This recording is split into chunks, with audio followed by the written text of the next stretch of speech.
They lied to us. Well, okay, maybe lied is a bit too strong, but they were definitely wrong. Remember 2023? Remember the promise of a super intelligent AI? Kind of like, a God model.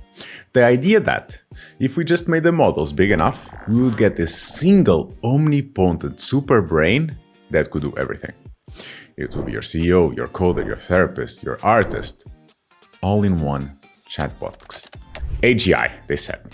Super intelligence, others predicted. And welcome to 2026. Look around, nothing happened. Instead, something much weirder and honestly much more profitable is actually happening. We aren't getting super intelligence, we're getting an army of interns, a fleet of robots, and a totally new way of interacting with the internet. I've been digging through the latest reports of IBM, the new demos from Google DeepMind, and the field notes from the actual trenches of AI deployment. Today, I'm going to walk you through exactly where we are in 2026. We're going to look at the data that backs it up, and I'm going to show you some charts that prove why the AI agent hype is actually failing in a way that you think it is, but actually succeeding in a way that you didn't expect. Let's dive in. First, let's talk about the biggest shift: the death of the chatbot and the rise of orchestration. Look at this screen. This is lovable. It's not just another chat window where you beg an AI to write a function. It's a full stack engineer in a box. Notice the difference? You don't just ask for code, you ask for a product. Watch the activity log here on the left. It's not just guessing, it starts with planning, breaking down the user flow. Then it switches down to implementation. If we actually approve writing of the components and the database schemas simultaneously. This is called multi-agent orchestration. We realize that one agent can't do it all. So imagine having one person dealing with all aspects of a company: HR, marketing, finance, ops. Their mind would explode. But, here is the controversial part. Despite all this agent hype, autonomous agents are flopping. Look at this chart from McKinsey's 2026 AI adoption report. See that line? That represents organizations that have successfully scaled fully autonomous agents, hovering around 10%. The question is why? If the tech is so good, why isn't, running companies? It comes down to what I call the fear factor. Think about why you double check your work before sending an email to your boss or to your clients. You're afraid of looking stupid. You're afraid of getting fired. You have a biological fear of consequence. AI agents do not fear death. They do not fear solitude. They do not fear being fired. Because they lack this existential dread. They are sociopathically confident even when they are hallucinating a billion-dollar mistake. The data shows that the market has voted. We aren't building autonomous employees, we're building workflows. OpenAI's enterprise data shows that 20% of usage is now strictly human in the loop, and these are workflow tools. We are keeping the human there to provide the fear, to provide the judgment. We aren't replacing managers, we are turning everyone into managers. Now, let's look out of the screen because the coolest and honestly the scariest trend of 2026 is physical AI. Watch this clip of Aloha robot.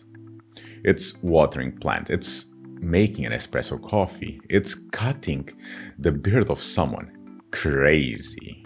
It can wipe with paper towels, it can take dishes from the dishwasher, heck, can even put ketchup on a plate. In the past, you'd have to program it with exact coordinates, move arm to X, Y, Z, follow all this.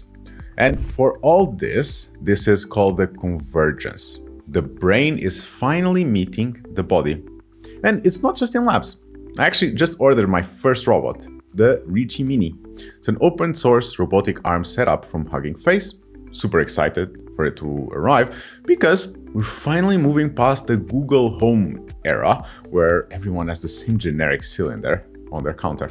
We are rather moving towards robots that you can tailor to your home and to your personality.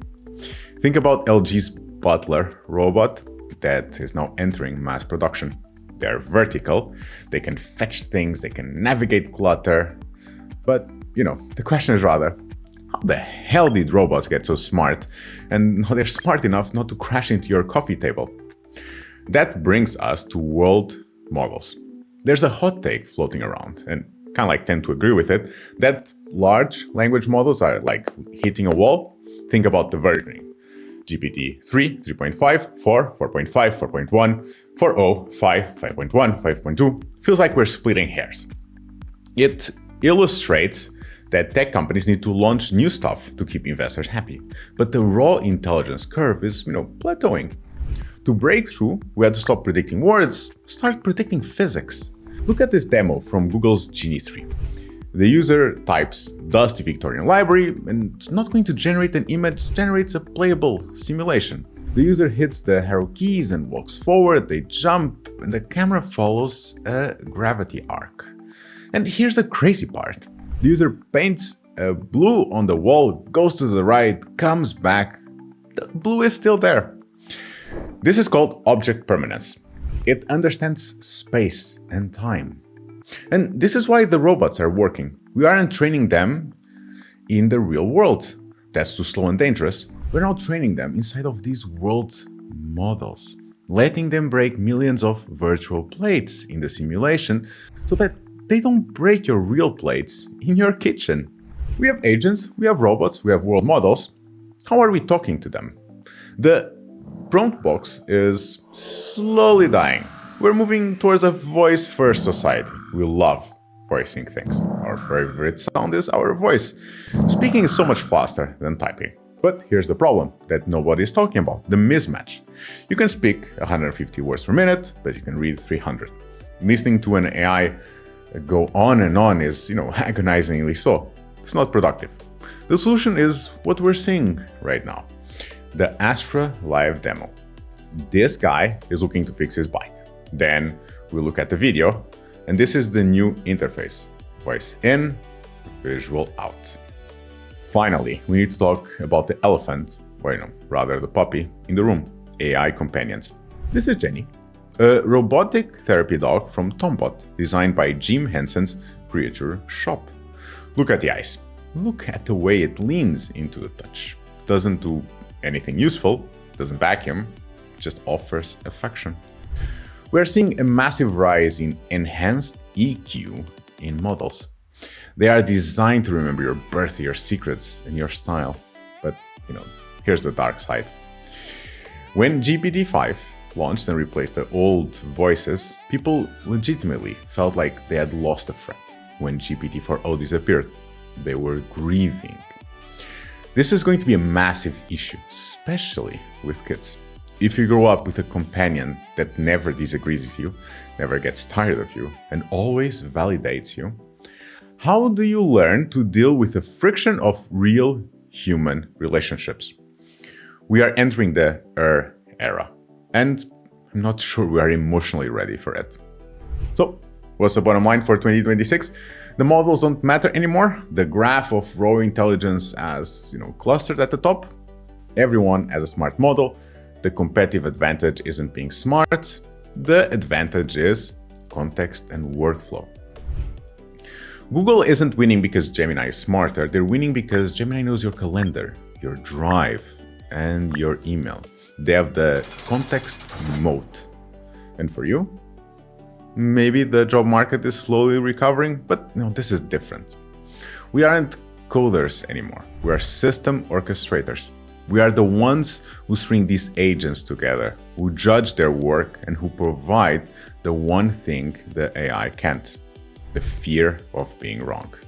The tech has become boring, and it's actually a good thing. It means it's finally working.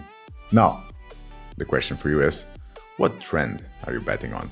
Let me know in the comments. Would you buy a robot butler?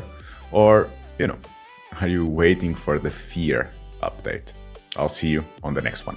Oh, and by the way, if you like this video, be sure to check out my free introductory course on AI called AI for All. I'm sure that you're going to love it. The link is in the description.